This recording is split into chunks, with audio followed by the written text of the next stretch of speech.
Welcome hall is open. Completely open, no login, no password. Yes, that is what you want. You want the Qualcomm hall. We're looking okay.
Yes,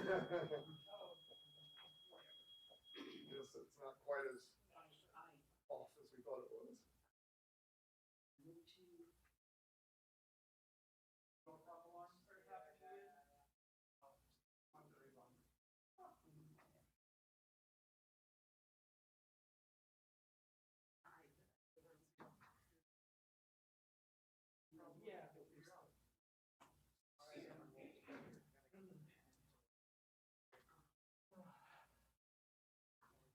The door front alarm was disabled, but when we shut the door, it is now. Must be a temporary thing. It's temporary. Yes. I like that this is working. All right, we'll get started in like 7 minutes.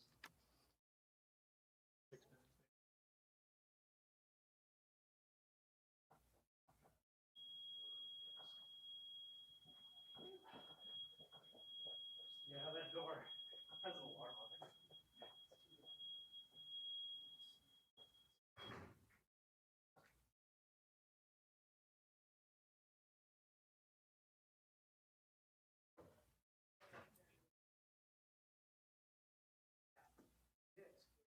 Going to this Python meetup and the alarms are.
Oh, Nathan.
both the no alarm. I see.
Luckily, I'm getting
All right.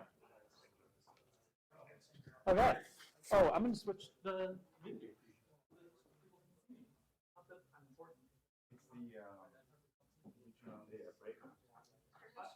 Yeah, I'm good. Well, the screen will turn on once somebody plugs it. It's on. Oh, yeah, okay. Well, camera should be on. Should be. Why is this thing not working?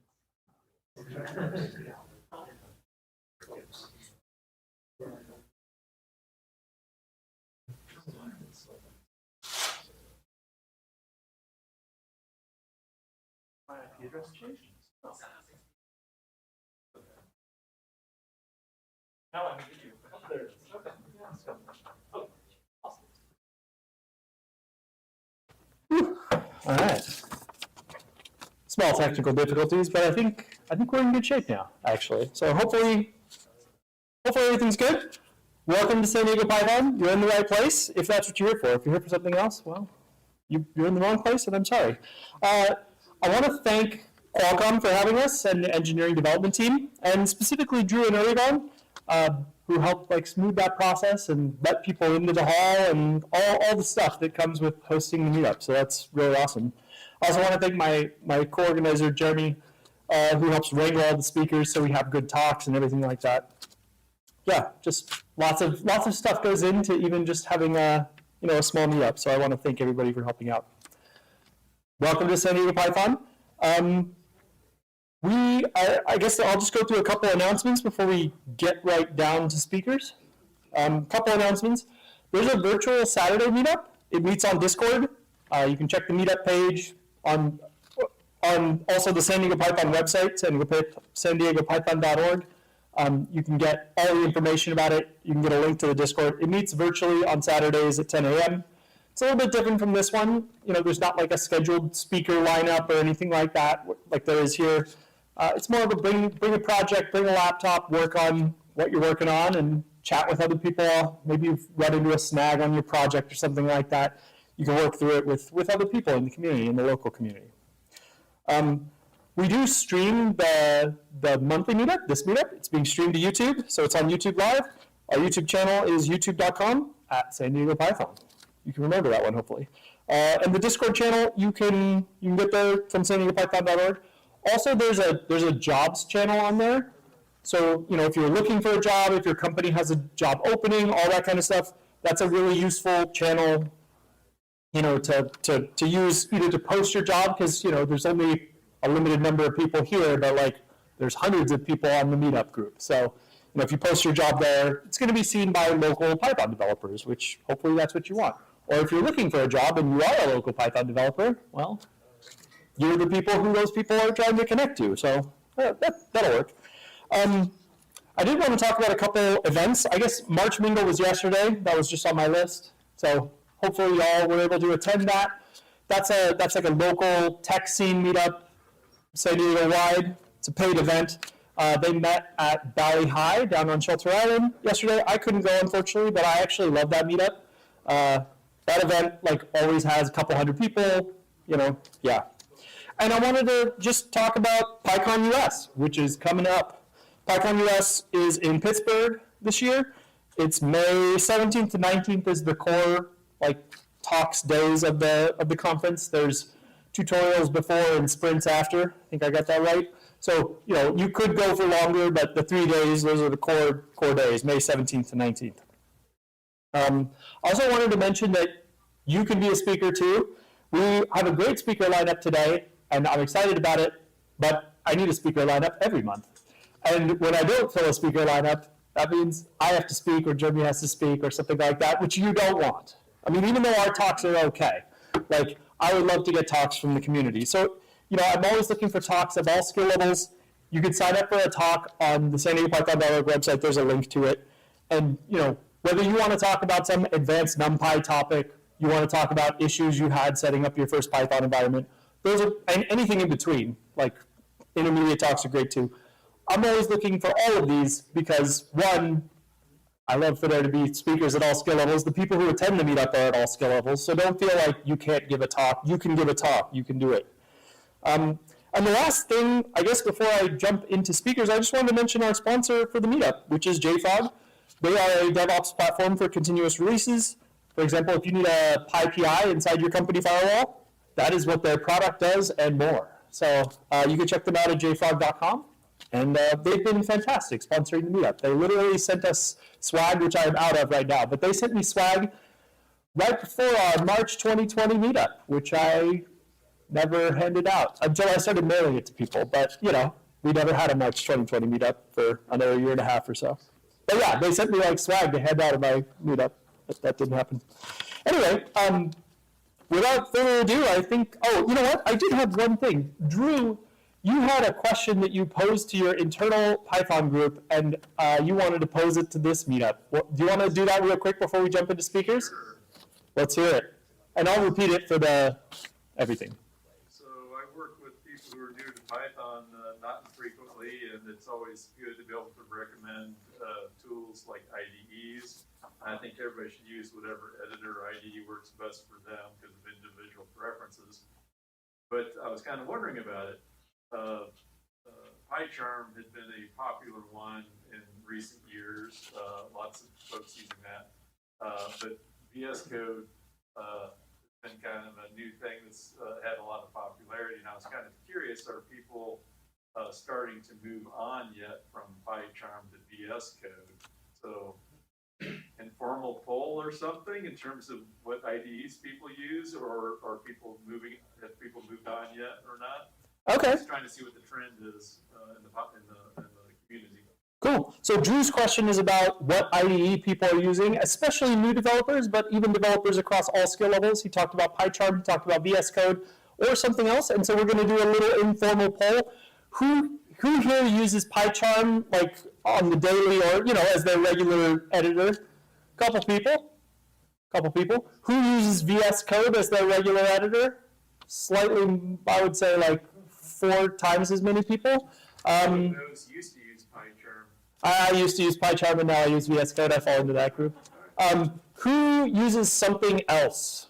What do you use, Hobson? Sublime. Eclipse. Anybody else want to say? Jupyter. All right. So we got a kind of a range of stuff. So I would say still quite a few users of PyCharm, VS Code, kind of eating the lunch a little bit, and then a smattering of other stuff. Yeah. Thank you very much. Yeah, no problem. Cool. That's our informal poll.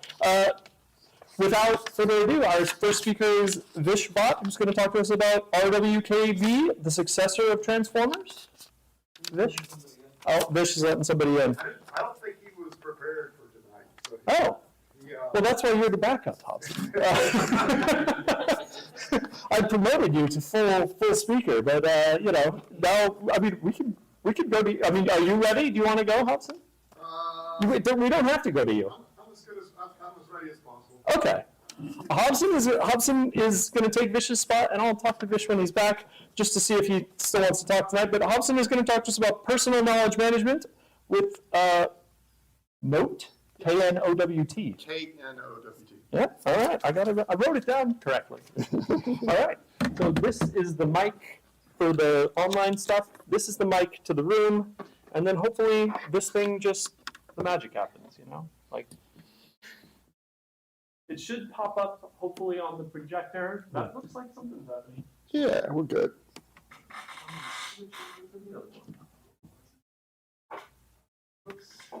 The res might be weird.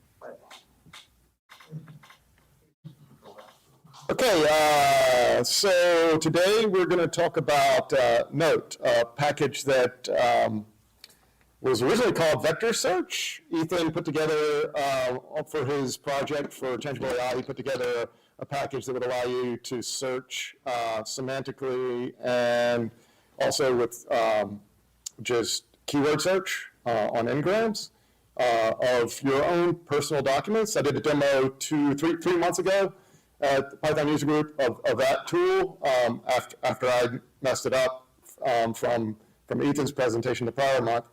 And where we showed how you could ask questions in it, and we actually, and we used an LLM with that over the network going to OpenRouter in order to answer questions about your own documents. And that way you can know that it's factually consistent with your own documents. So that's a big issue with LLMs. When you ask them a question, you can't be sure that it's going to answer in the way that you would like. And so we asked it, what's the healthiest protein? And it said raw meat. And of course, we all laughed and giggled about that, but that's actually the truth in the world of the documents that we gave it to answer around those questions. And you couldn't possibly get, it would take a lot of more complicated things to make ChatGPT or some other large language model do that kind of thing. So that technology is called RAG, Retrieval Augmented Text Generation. First, let's talk a bit about ChatGPT. That's called an LLM. What does LLM stand for? Anyone? Great. What does a language model do? Great. Awesome. I guess I kind of helped you cheat with this diagram here. But you can see that on the left-hand side, if you start out with the sentence with the prompt LLMs, then it gets to choose between the next possible word. This is called a Markov chain, where we've been doing this stuff for decades. And so if you had the words, what I've diagrammed here is out of natural language processing in action. It's a diagram about what's called beam search. So it's one of the possible ways you can generate that next token using a large language model. And so there's the 3 main approaches that are used: sampling and greedy search. and then this one is beam search, which is one of the better approaches. So you can just pick the greedy search would be choosing, in this case, you would choose the word can, LLMs can, because it has the highest probability of 0.15. And then after that, you would choose the next highest one, which would be generate. So you'd say your sentence would start LLMs can generate, and you'd go on from there. Obviously, there's an explosive level of complexity as you go deeper and deeper into your phrase that you're trying to generate. So greedy search is the most efficient. Of course, you only have to make one decision.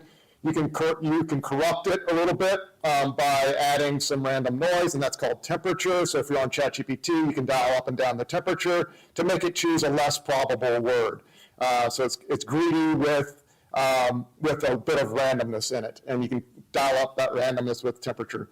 Then beam search takes that a step further, because as you can see in this particular diagram, even though can is the most probable word for this particular training set that was fed into it, R is the least probable word, but it leads to a more probable phrase overall if you go from R then to statistical, where there's 38 plus 12, which gives you 40% probability on that particular choice in this tree. So that's called beam search. When you step forward a few steps and you keep track of a few beams, they're called, or paths in the tree before you make your decision on what your next word is going to be. And then you can add in another feature of algorithms called receding horizon, where you let that horizon, or that depth that you're exploring, proceed with you through the phrase. And you would need to do that if you're trying to generate a paragraph or a book or some, they now can handle like thousands of tokens in your output. And so if you're trying to generate something very long, you're going to want to limit it, the amount of beam searches you do, both the depth and the breadth that you do, in order to come up with something reasonable. I don't know. Nobody knows exactly the algorithm that ChatGPT uses or any of the proprietary models, but the open source models use beam search, like Llama 2 and all the other big boys. Anything else? Okay, so that's large language models and how they choose the next word. As you can see here, there's no goal. Normally, with an AI, when you actually have something trying to make intelligent decisions, you have a goal in mind. And so you would actually try to maximize some conversational goal that you have for the conversation. But that's not happening here. The goal is encompassed in the training set, and the weights applied to each of the labeled training examples that are fed to it, including the reinforcement learning, human-in-the-loop reinforcement learning, HLRF it's called, which was one of the big innovations ChatGPT came up with in OpenAI, in order to guide the conversation, seemingly guide it into more reasonable areas. But all it's doing is sort of overemphasizing parts of the training set and others, and de-emphasizing others. If you want to talk to Vish, I don't know if you have a presentation available. You were on the agenda, I don't know if you know, but if you want to talk to Vish after this, he's got some really good insights into some papers he's read recently about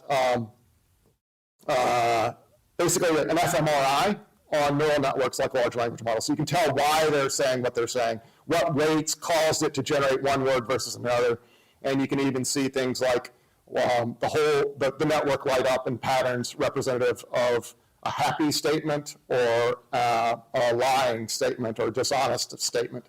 And so it has a concept of those.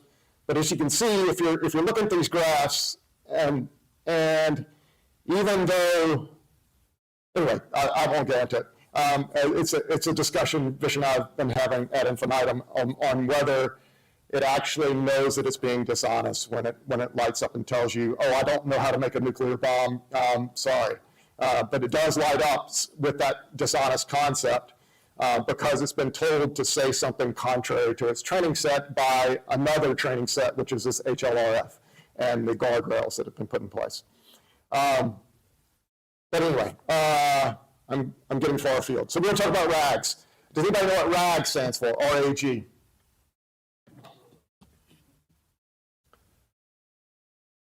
Augmented generation. Good job.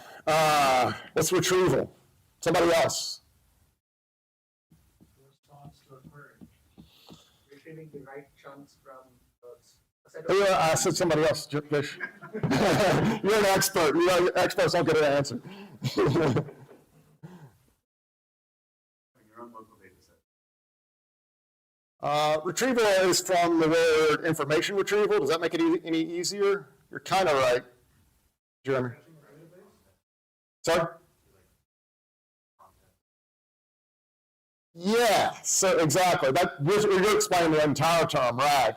That's exactly what you meant. But information retrieval is just search. So when you go to a search engine, the old search engines, before they inserted a bunch of generation, that's the retrieval part. And so retrieval augmented generation is a retrieval augmented large language model, which is do search first, take all the text that you get out of that search, plug it into a large language model as part of your prompt, and say, hey, here's the context, here's some stuff that I retrieved, talk about that, don't talk about something else. So that's what we did, that's what I did with Ethan's vector search. So he implemented retrieval very smartly after progressing through all the normal ways like TF-IDF vectors, sorry, won't go into that, but basically normal keyword search basically, and then proceeded into semantic search, which uses language models to be more, find more semantically relevant documents than just the spelling of the words being correct in the documents that you find. Okay, so let's play with this package called Knowt. I can get back over here. And so Knowt is on GitLab at Tangible AI Community/Knowt. I'll browse to it just so you know where it is and what it looks like, so you know you're in the right place. And then I've got it, of course, installed and running here on my laptop. And so what I've done relative to the previous month's talk, lightning talk, and I realize I've gone long already, but I'm almost done. So you can pip install this thing called Knowt, and it will give you two classes, two main files that you want to work with. I've taken the vector search, I think that's what it was called, or search engine.py, and turned it into this package called search, which has a thing called vector DB. You instantiate a DB and you give it a corpus. So this can be any directory in your Knowt data directory containing any kind of text files. Right now it's just designed to work with TXT and MD files. And then you can tell it which encoder you want to use for semantic search. So Ethan had used BERT, but there are several others that you might want to use, and so those are all available to you. So you create your database of those documents, and then you can search it. So you can say df.search. I did it, HPR is hacker. Anybody know what that stands for?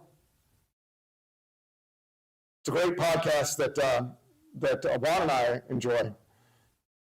Do you remember what HPR stands for, Juan? You got it. It's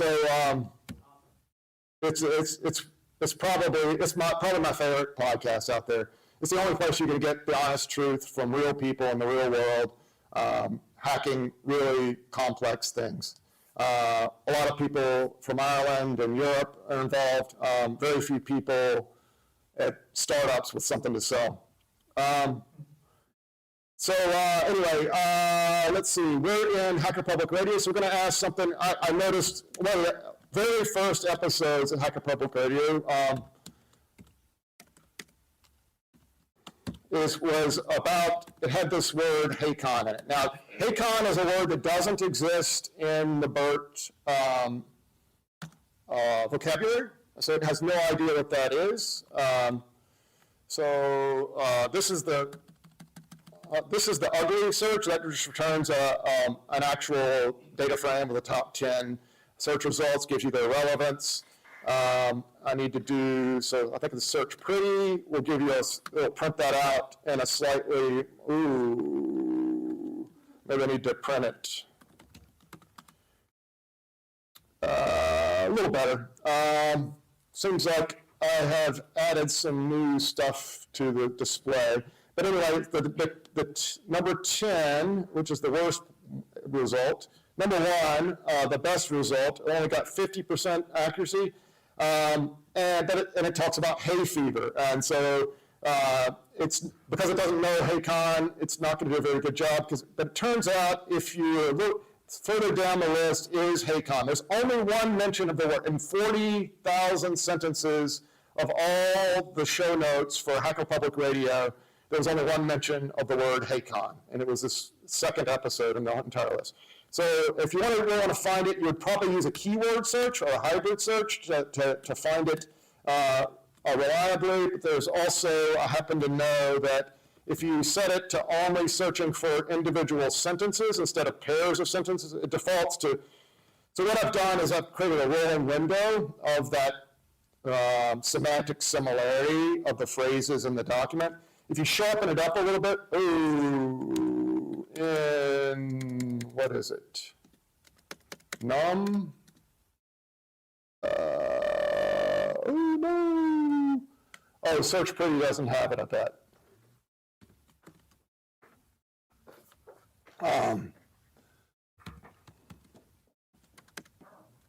Yeah, and sentences. Okay, cool. I hadn't forgotten it. So let's go back to the original unpretty search. A little bit more control. And you set it to 1. So it sharpens it up. So it doesn't look for the meaning spread across 2 sentences. And I did it in a very ugly way. I didn't do the BERT embedding all over again on pairs of sentences. Instead, I just averaged the BERT embedding. Does anybody know what an embedding is? You're allowed to answer. Anybody else? Go ahead, anybody. String of numbers that represent some context or text. Yeah, they represent the meaning of the text. Yeah,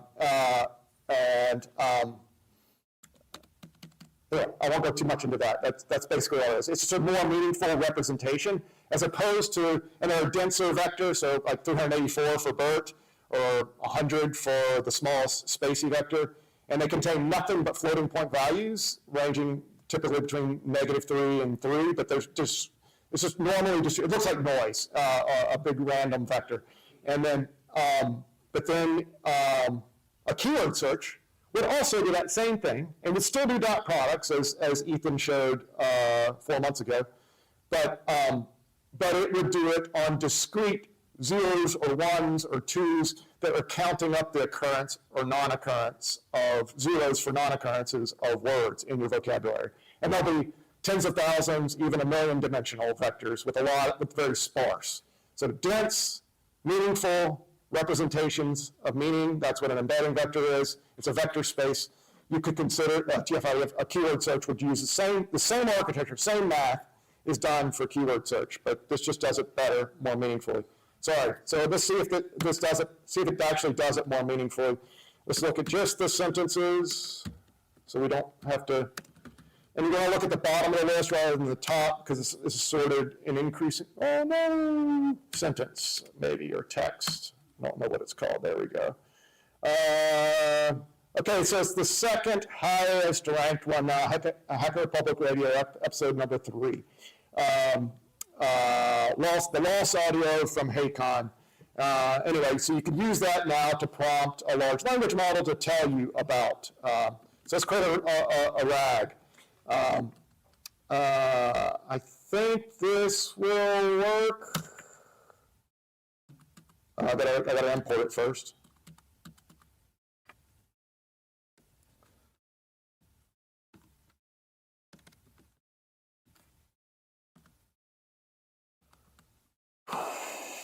I don't have to tell it which corpus because it defaults to that Hacker Public Radio corpus. I've also got my personal notes in there. So that's the main thing. That's what this talk is all about, personal knowledge management. It's going to do all the generation locally, and that's why it's taking so long to load right now. It's loading a large language model, a very small large language model. It's 1,000 times smaller than ChatGPT. But you can see that you can get really good results with that if you use a RAG. So let's do RAG and ask.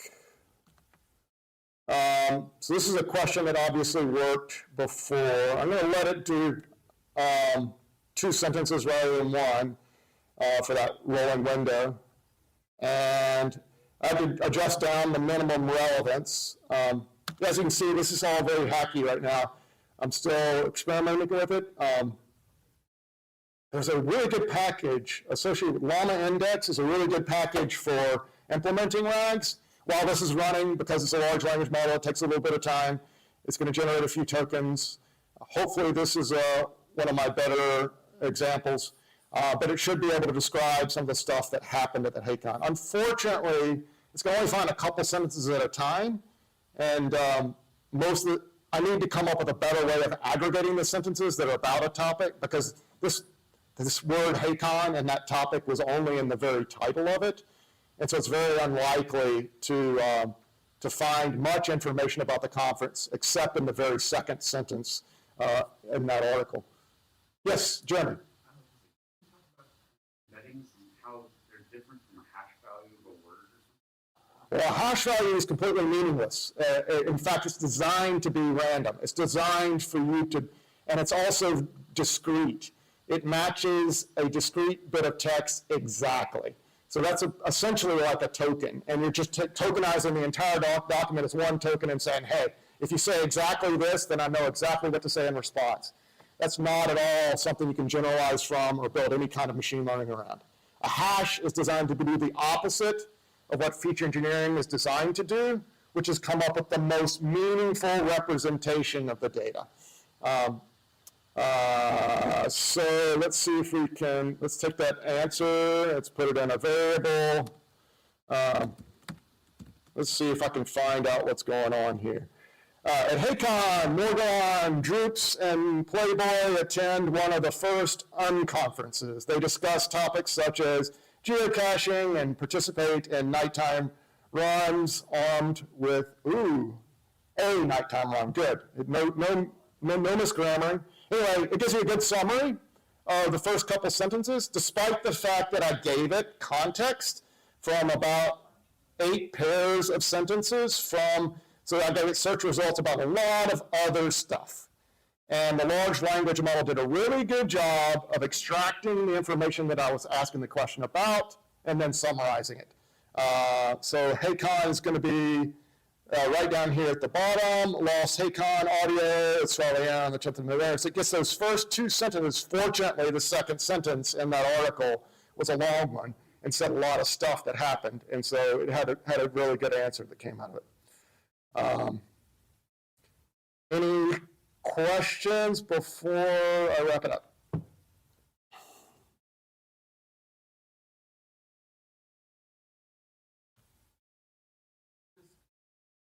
Is it just doing normal vector search, or is it also doing some sort of a TF-IDF here?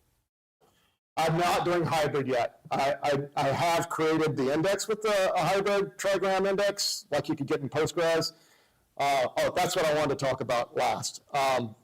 So there is, has anybody seen this kind of system in the real world? People doing this kind of thing commercially, using RAG commercially. Yes, Yvonne, where? Language translation system for translating chunks of data between different languages. Great. I don't think that's using retrieval, though. That's just using generation. So those are typically just transformers, like on Google Translate or whatever. Jason.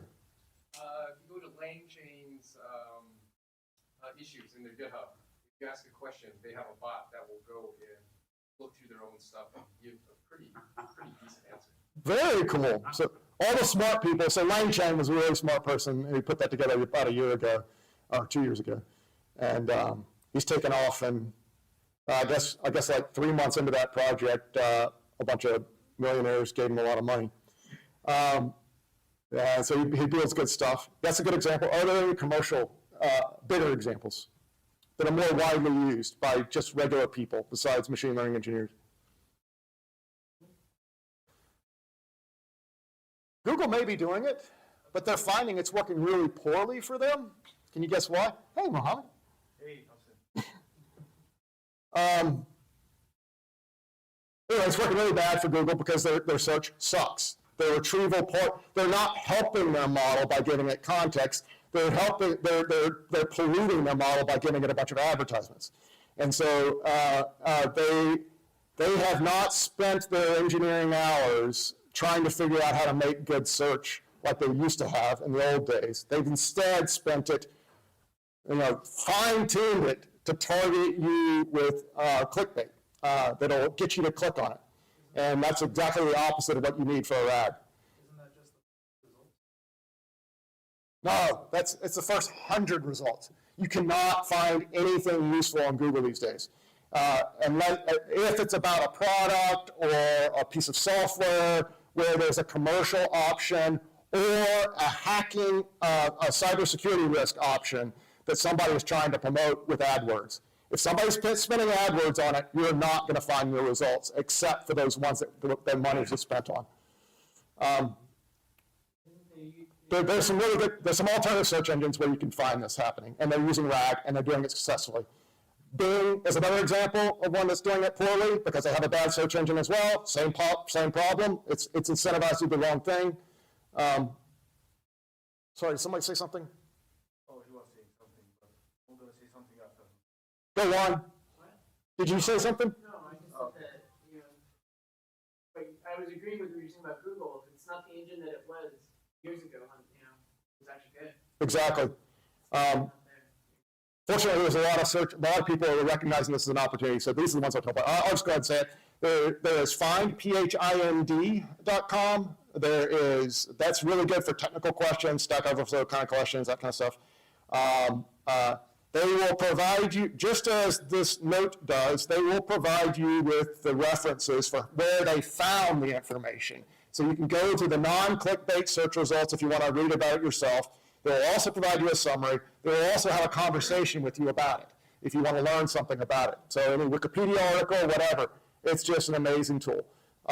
Likewise for u.com, they're a little bit more broad, a little bit less technically proficient, but still really, really good using RAG.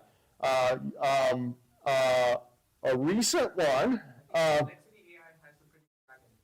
exactly. Perplexity is the third one that was on my list, and I'd almost forgotten it. Thank you. It's really good as well.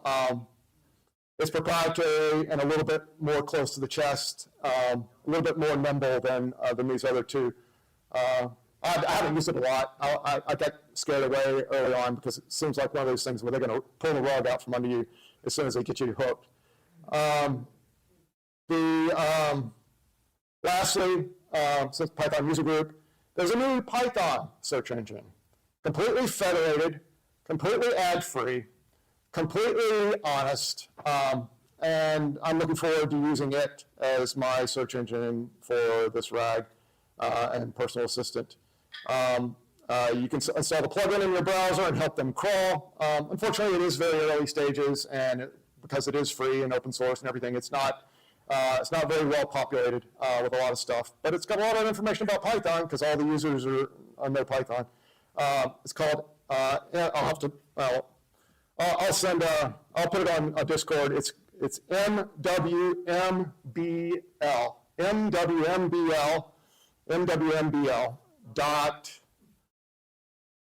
.org.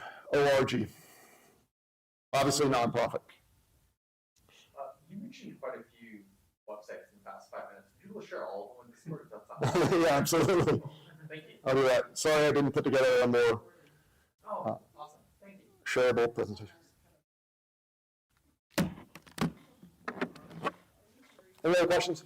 Not a question, but So we built something similar, but I'm not sure if it's called RAG, where we connected the Python vector database with our data. Then when you are doing a search, we are getting the text, we are feeding it to ChatGPT to return the weight, and then we compare the weight with the Python database in order to return the semantic result that match our search. That's the R in RAG. So you're doing R. You're not doing RAG yet because you're not generating then the response. You're not using. You're doing semantics. Just retrieval. You're doing really smart retrieval. You're doing semantic retrieval or semantic vector search. That's the thing that Ethan was working on. Now I was just trying to add the generation part to it. Yes. Some people have these other kind of structures of data, knowledge graphs, or these other kinds of architectures to organize information. So is there, to me, it seems like in RAG, are there ways to kind of embed metadata about the context? And do they have encoders that can do that? Oh, yeah, absolutely. So that's what LangChain is really good for. So that it can help you compose. It has a lot of different tools and libraries for composing those context prompts, the prompts, basically, prompt engineering. And so, yeah, there's a lot of clever ways. So like I could take the title of the file, or the name of the file where a particular sentence came from. I could give it a lot more context information as part of that. And in Python, you don't really need LangChain in Python because all it does is an F string, and so where you just insert some text from one place into another. So I just like using F strings.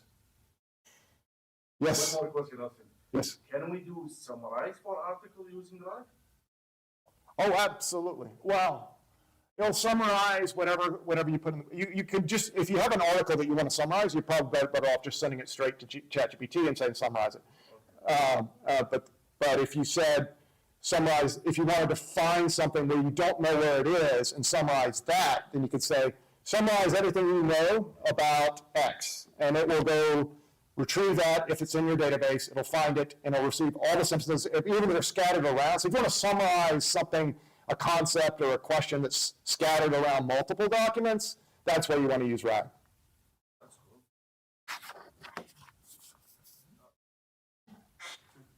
All right, it looks like I'm out of time. Cut you off, sorry. Talk to Hobson after. Ooh, my paper went away. Oh no, I have it here. All right. Our next speaker tonight is Jason. Jason Koo is going to talk to us about using LangChain to build AI. Do I even need to go up? Hobson already talked about it. Well, Hobson said it was just F string, so I think there's probably a little bit more to it than that. All right, I'll just show the F string then. I'll let you get set up, but I'm going to just check that the mic is correct. Sorry for bad mouthing LangChain. Okay, I mean, I don't own it, but. All right, well, I guess we're getting set up here. So, my name is Jason Koo. I am a developer advocate over at Neo4j, which is a graph database company. And we have been doing a lot of experimentation with large language models, RAGs, because the current I'm far away from. I need to stay close to the microphone, otherwise no one's going to hear me. So the current combination stack that people are doing for large language models in RAG is large language model with vector databases. Now, if anyone has actually worked with this particular combination, you will encounter a cliff very quickly, right? So vectors are really great at similarity searches, right? So it's for, if you got a whole pile of PDFs and you're like, I need to find a thing in that pile. Vectors are awesome for that, right? Because it's taking your question, turning it into an embedding, and then comparing that 1,500 dimension matrix float with all the other 1,500 dimension matrix floats. And it goes, oh, these 3 docs has the thing that you need. Great, it can answer you that. If you ask a vector database, hey, how many documents do I have? Unless somebody wrote the number in one of the docs, it has no idea. It can't do basic query math. It can't do aggregations, right? So anyways, long story short, my company's been doing a lot of experimentation of taking not just vector, but vector plus graph, because graph can answer those questions. It can answer multi-hop questions, right? And I was really hoping that I literally just ran this demo all week at Microsoft Fabric. And of course, my coworkers have shut down the demo, so I can't show you this that we had running. But anyways, again, so I'm supposed to be talking about LangChain. So LangChain. LangChain, in a nutshell, is a sort of AI orchestration framework, specifically for large language models, right? So what they are trying to do is they are trying to make it as easy as possible for you to create an AI application, a large language model application, as easy as possible, and to make all the components modular so that if you want to change out your vector database, you can do it relatively painlessly. If you want to switch out your document loaders, you can do that relatively painlessly. So basically, it's, again, an abstraction framework to make this a little bit easier. Other companies in the space, Llama Index is probably, I would say, maybe the number 2. It's up there. And then also Hugging Face, of course, Hobson's favorite. So these 3, I would say, are in this space. LangChain has really skyrocketed. As Hobson mentioned, Harrison Chase was the founder. He created LangChain as an open source project. Is it still open source? Oh, yeah. Okay, great. So he created on the side while he was working at a different company. And yeah, in a period of 3 to 6 months, it just blew up. Like everyone gravitated to it. Everyone was like committing to it. So the whole community kind of got around this and backed this up.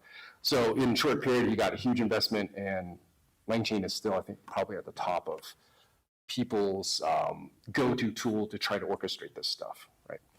Okay, so that's history of LangChain in 15 seconds. Okay, so I'm not going to go and show how to, I'll just go through some code. Since somebody had mentioned, was it Drew, that you're asking us about like IDEs? So, okay, so I got a new IDE for you to try out called Cursor, which basically runs like Visual Studio Code. Like everything, all the hotkeys, everything is very similar. The only difference is they really want you to use this command K function, which is basically to ask an LLM, hey, build me some code, right? So I can ask it like, hey, build me, let's see if I can type right. Build me, I don't know why I'm starting it that way. Build me an application or a LangChain application that loads Wikipedia pages and loads it into a Neo4j vector store. All right, I haven't tried this prompt yet. I'd be surprised if it gave me something actually meaningful. But I've tried using this tool on some other projects, and it actually was far better than any other LLM tool I've tried before. Right, like was it Prompt Engineer or AI Engineer? Those kind of always kind of fell flat, but this one, I was like, this is actually half decent. Let's see here. So it's streaming, so you can watch it go line by line and build you your code. That way, if it starts really generating terrible code early on, you can kill the stream and be like, okay, stop using my tokens. So actually, their pricing is actually interesting. So they openly say they're using OpenAI, but you can't give them your OpenAI key. You have to pay them for what, the access from them. So even if you've got like $1 million in your OpenAI account, you got to pay again to use this. So that's one thing I thought. Who was that? Cursor. So let's see if I can find their site for you. Cursor AI? Cursor, the AI first code editor. Yes. So if you're using Visual Studio Code, you have a bunch of plugins, right? That does like Copilot or Cody or Codium. You're used to that workflow. So all they did was take Visual Studio Code, but the first thing you're going to do is ask the LLM instead of ask a plugin. So if you've got time, this has so far been the best tool I've tried that's tried this, but it's, could still use a little work. Anyways, okay, so back to LangChain. Okay, let me just take a look at this code. Neo4j vector store. So it reads fine, except nowhere in here does it actually call Neo4j's vector functions that I know exist to actually take the documents and put it up as a chunk. Okay, so looks nice, but I'm pretty sure this would not work. Okay, so let me jump to code that I know does work. Okay, so this, Give it a smaller prompt, like instead of giving it just wide prompt, ask it to build, more modular. yeah, start in chunks. Actually, yeah, so that does work. Right? So start with like, build me a fast API app that has this function, and then go into the function, and then, yeah. So that would probably work better than trying to start with. That's what I learned from the other AI programming tools. Okay, yes, so good suggestion. Okay, so LangChain. So they're a very fast-moving company, a lot of stuff. So when you install LangChain, you're not just doing a pip install LangChain. You're going to install probably LangChain, LangChain Core, LangChain Community. If you're using OpenAI, LangChain OpenAI, and their documentation is also behind. So there are other dependencies that you're going to have to pull in with other things that you won't know until you try it. It'll be like, oh, you also need to download TikTok. And I'm like, why didn't I just pull in with your dependency? But anyways, you will get lots of these error messages if you try this and try different tools to pack with it.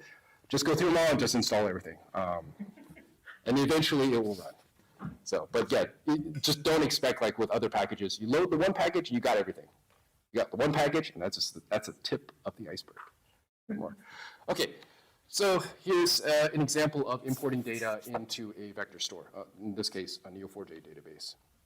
So here, this is just for Streamlit, but this is one of LangChain's components. It's a CSV loader. So all it does is you give it a path to a file, and obviously UTF-8. I don't know if anyone wants to use another text encoding, but you could. And then giving the CSV delimiter args, and that's it. That will take the CSV file, and it will turn it into documents or chunks.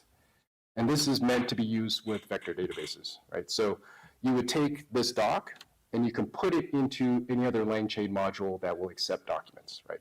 So Neo4j vector just has a simple from documents call. You put the docs in there. The embeddings is the LLM you're using to create the embeddings, right? So this is usually just a pointer to OpenAI, in my case. So embeddings, right? OpenAI embeddings, that's it.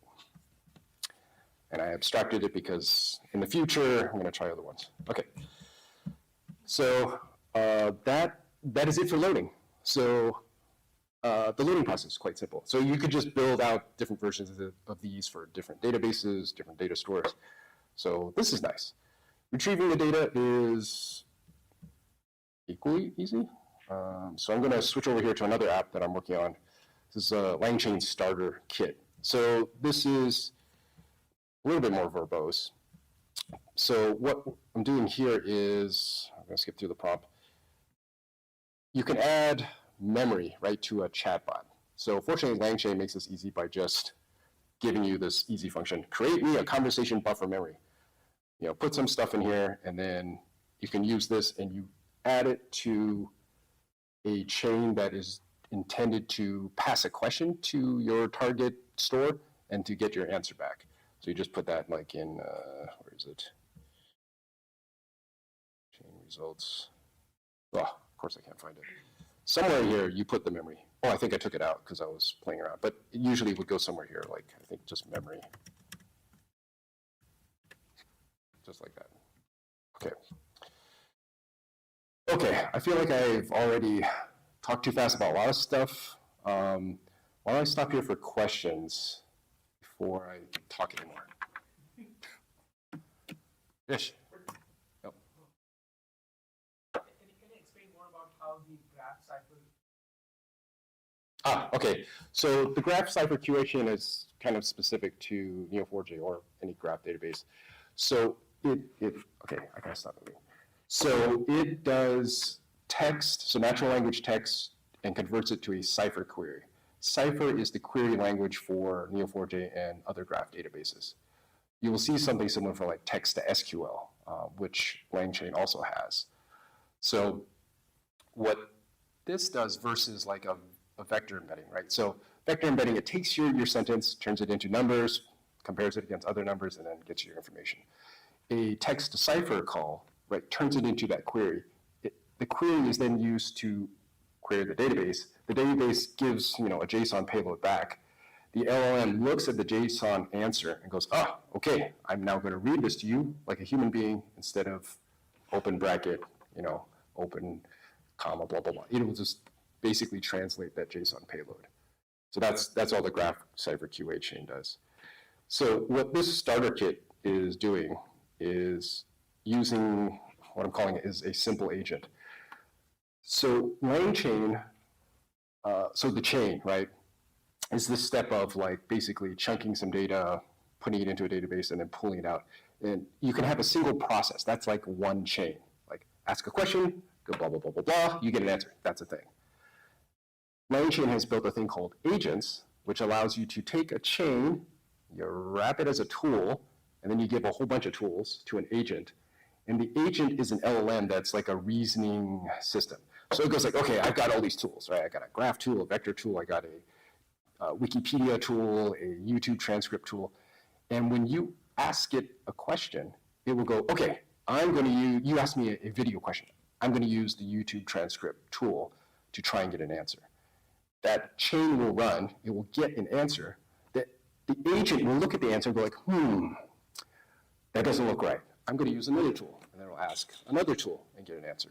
And then whenever it gets an answer it likes, finally, it will go, okay, human, here is the best answer that I found, which is a great concept and very promising.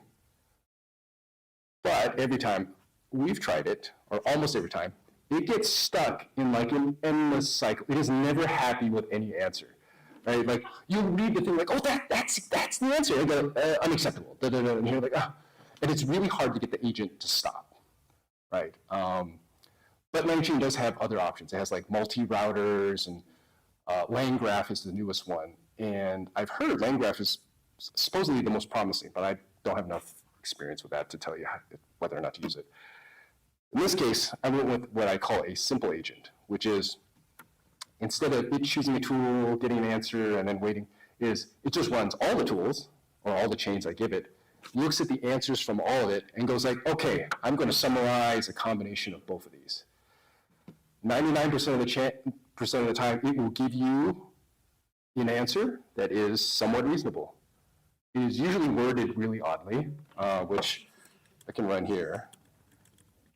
Right, so here I've connected to a database of, so I had loaded some of the agenda from Developer Week that I went to a couple weeks ago. And I happen to know that one of the speakers is Sam Bradley. So I can ask, what will Sam Bradley talk about? If I'm asking vector, it's actually a very nice answer. Sam Bradley will talk about revitalizing mature and legacy products. Now, if I switch to the agent mode, which is both asking the vector and the graph that I've created from this, a very poor graph, but we'll give this a second. Based on the unstructured information, Sam Bradley will talk about blah, blah, blah, blah, good. Unfortunately, the structured information does not provide any additional insights on the topic of Sam Bradley's talk. Da, da, da, da. So it's a good answer, right? Especially if just like a tidbit of the answer is in the tool.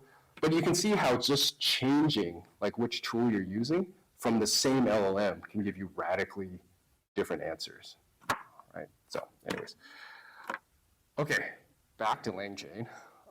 Any questions on using LangChain? Yes? Is it only working with the vector and graph database, or I can use it with columnar database like Redshift, Snowflake? You can use it with just about anything. So a lot of companies have jumped into building integrations. Right, so we provide two types of integrations for LangChain, but somewhere here, somewhere in their docs, LangChain integrations, more LangChain providers. Let's see. Okay, so these are different LLMs. Okay, just looking at vector stores. What was one of the companies? Redshift or Snowflake? Postgres. Yes, Postgres would be in there. Relational database. Yeah. Databricks here, Google. So you can see this ongoing list here that I'm scrolling down this is just vector stores. Yeah. Right. So retrievers, I'm guessing Redshift is in here somewhere. I could just do a LangChain. Redshift. Redshift may not have implemented the PG vector store. Okay. But there are many, yeah, and more companies just keep piling on into this, right? Which is why LangChain. So before, a lot of the stuff was actually LangChain just put it in their stuff, but it became so much they actually split it to LangChain Core, which is their stuff, and LangChain Community, which is why you gotta import many libraries to get it up and running at this point. All right, we'll go this way then. All right, Hobson. I was just saying, what's in the graph database? When you saw that, when you did the Cypher example? Yeah. What data was in the graph database and what kind of data works well? That sort of. Okay. So the graph database I had, once I show you, you'd be like, what, that's it? Like, this is all the data I put in there, which was like, I think 6 talks. So I only put in the information from Developer Week of the talks that were happening after mine. Since I was at the end of the day, there were only 6 talks after. So here I was just illustrating, so this all these yellow nodes, this is all vector, right? These are all chunked components, right? So what I was showing was when you do a chunk, right, they're unconnected. So what I did was I first connected all the chunks to a document, and then all these other parts are from the CSV import. And it's not even a very good knowledge graph creation thing. It's just literally taking each row and column and creating a relationship between the column header and the column value. But I was just showcasing how you can start to build a knowledge graph from the same data that you feed a vector store. Wait, there was a second part of that question, which was what kind of data? So data that is very interconnected. Right, so like at Microsoft Fabric, we use the Northwind data set, which was, this mock data set that Microsoft's been using for years, which is just showing like customers buying, making an order that buys a product that may be shipped to a location and has a vendor, right? Not a very complex data model, but there was enough data in there that it made, so sorry, I couldn't get this demo running, but it made a great vector versus graph demonstration, right? Because you could ask the vector, like, okay, which 2 products are most commonly bought together? Very easy graph question, but a vector can't answer that, right? And then even better was to ask, like, which products are bought together and who buys the most of those combinations? Vector with graph would give the combos, and then which customers had bought those combos and the number of orders they had done. And that was just from a relatively small data set. So we were using that to demonstrate. So that kind of, any data where you have enough connections that it becomes interesting. Right? Yeah, so more relationships better, but not so much that it's like, that becomes super noisy, right? So that's sort of the balance. Okay, sorry. Yeah, no worries. I was just curious, obviously you talked quite a bit about LangChain, and then you mentioned that they had raised investment. I was curious on if you use any of their paid products. So our team has a LangSmith account, right? So we use that for observability. So LangChain has a number of products they've added to, right? So they have LangChain, which is what I showed you. They have LangServe, which takes your app and then basically puts a fast API wrapper on it, right? So that you can basically build a backend for your app, granted it being mostly like text or LLM based. And then the last one is LangSmith, right? Because they had so many people going like, we're trying to get to production, we have no idea what the app is asking back and forth with like OpenAI. So they built LangSmith, which basically tracks all the questions and answers that an LLM is giving back to an app, right? So imagine having like a console log on your, on your application, but that is happening over in LangSmith, and it's giving you some aggregate data, right? And whether, So it's like New Relic, but for LangChain, or like LLM, or it's like APM, they say, right? Could be. I mean, I haven't used New Relic, which probably should, but yeah, it just gives you information to basically debug your app, right? Like if like people are asking these certain kinds of questions and it's totally tanking the app, why? Well, first off, you should figure out what the exact question is and what the LLM gave back as an answer. So that it will log that. Okay, got it. So if you got 100,000 users or whatever, and some people exactly. Cool, thank you. Yeah, you're welcome. Okay, if there are no more questions, I will return the floor back to you. Thank you. All right, got my handy paper because all my devices are being used.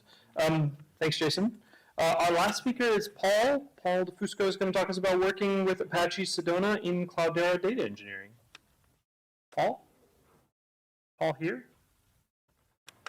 Said he was going to be here, and then he's not here. Well, that might be it. What? You can do one?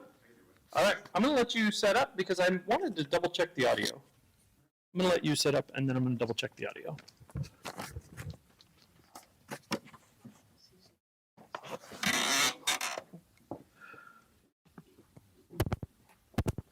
Test, test. It looks like the audio is okay, but it's like very much picking up a lot.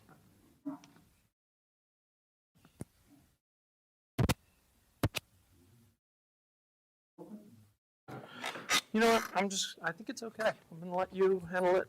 And yeah, for some reason, like, the audio seems like it's picking up a lot. But it looks okay.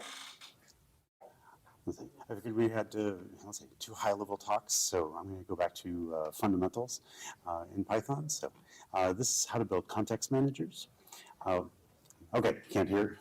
Low, low, low. All right. All right. Let's see if we can get this directional mic a little bit more. But let's see. As far as context managers go, the context manager is a way for Python to be able to take this with keyword. Let's say, and be able to use whatever is next. So let's say maybe you've seen with open files, that kind of thing. Let's see, this is going to be. The context manager is just a way to say it's a class. In this case, we're going to build a class that this with keyword is going to be able to use. So class, I'm going to call it context manager thingy. So you don't think it's like a reserved keyword or anything like that. A context manager has 3 functions that are worth paying attention to. Is def, dunder, init. Last time I was talking about these dunder methods. So inside this, I'm just going to have a print statement so that everybody can see what's going on. So print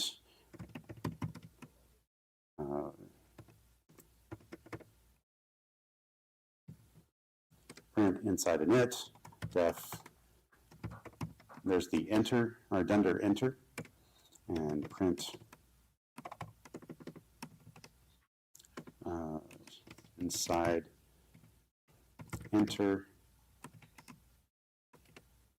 and def exit. This one has a couple of arguments afterwards. We'll talk about that in just a moment. Inside or exiting. So dunder exit.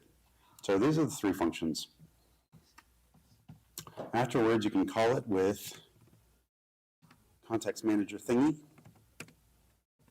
and let's say print running context manager thingy. There we go. And so then just running it will first initialize the class. It will run the enter method next. Next, we are inside the running context manager, and finally exiting.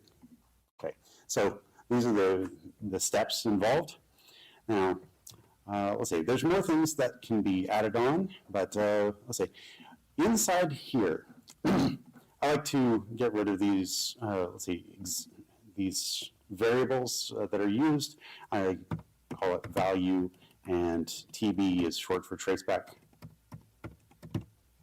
And type, I would love to make this type, but that's a reserved keyword in Python. So I'll go ahead and, let's see, undo this and put that.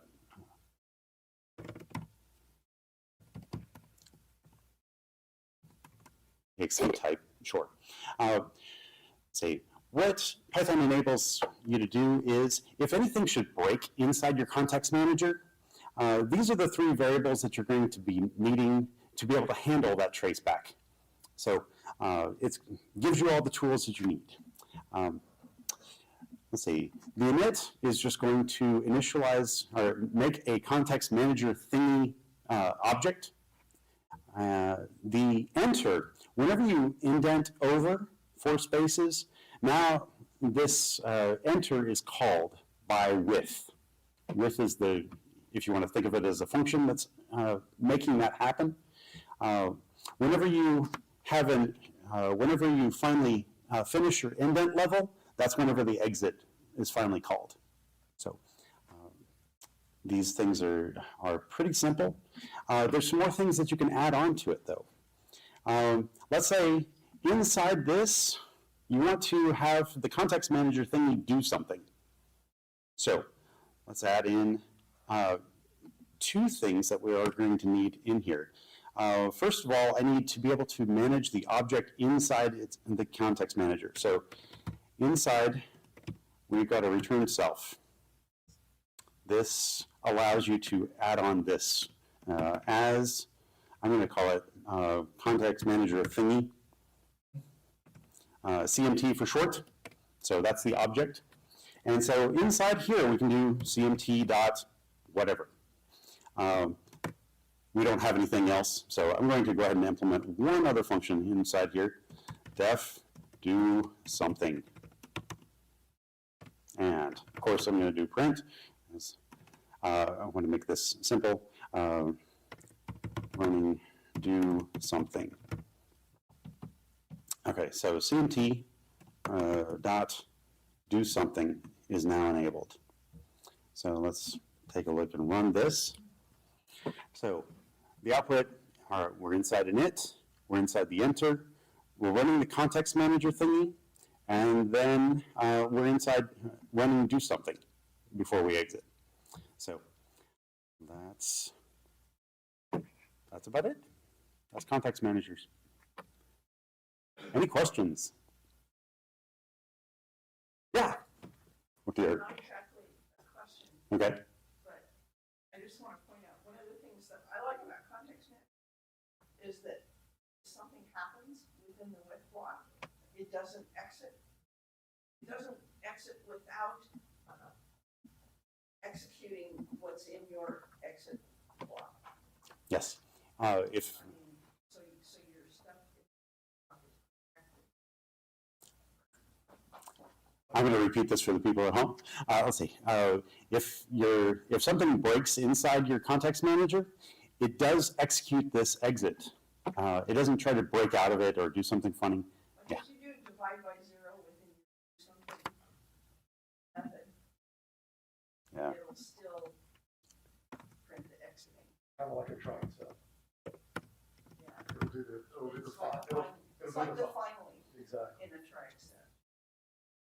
And I haven't seen this it's one. really good when you hit Control-C while you're reading a file or writing a file.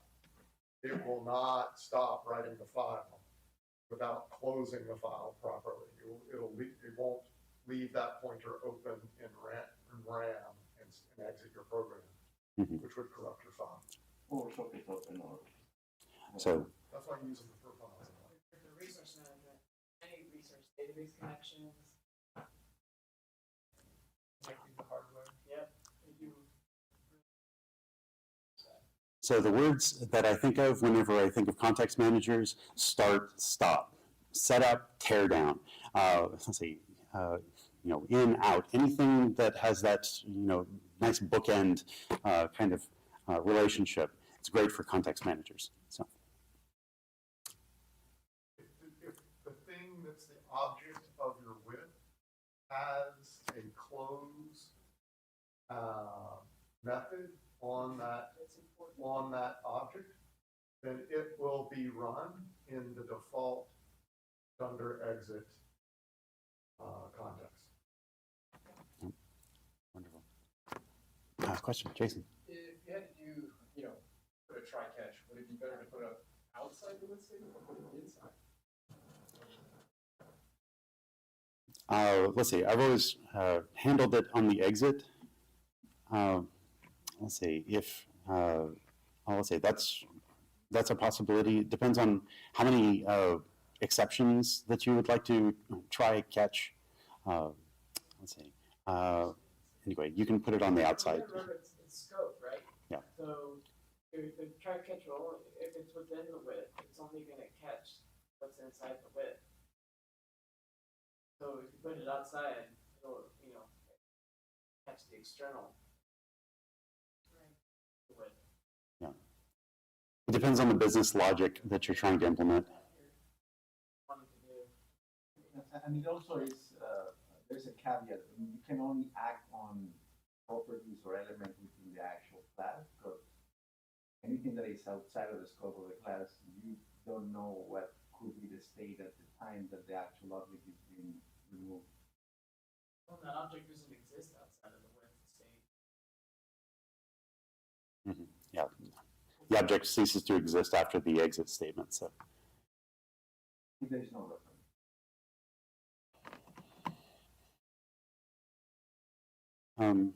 let's say, yes, you can do something like, let's say, CMT is equal to context manager thingy outside here, and create the object outside of this, and be able to say CMT here. And then it would exist outside of the context manager. Let's see, so that's a possibility. It's weird, but yeah, because it's, you know, it has an init. It will be there. The dunder enter and dunder exit has not been run at this at line 16. So yes, let's say the state of which is it's going to be whatever the state is before your dunder enter has gone into. So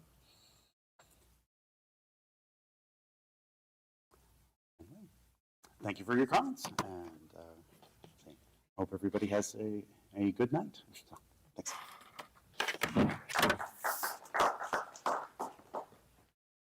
Well, thanks, Jeremy, for handling the quick audible there. I just want to thank you for coming to San Diego Python, and thanks again to our speakers. And we are looking for speakers for next month. And thanks to Qualcomm and JFrog and everybody for coming. So awesome. We got to be out of here by, I think, 9 is when I told security. But unless you work here, then you can stay longer if you want to. But I don't know why you would. All right. Have a good rest of your night.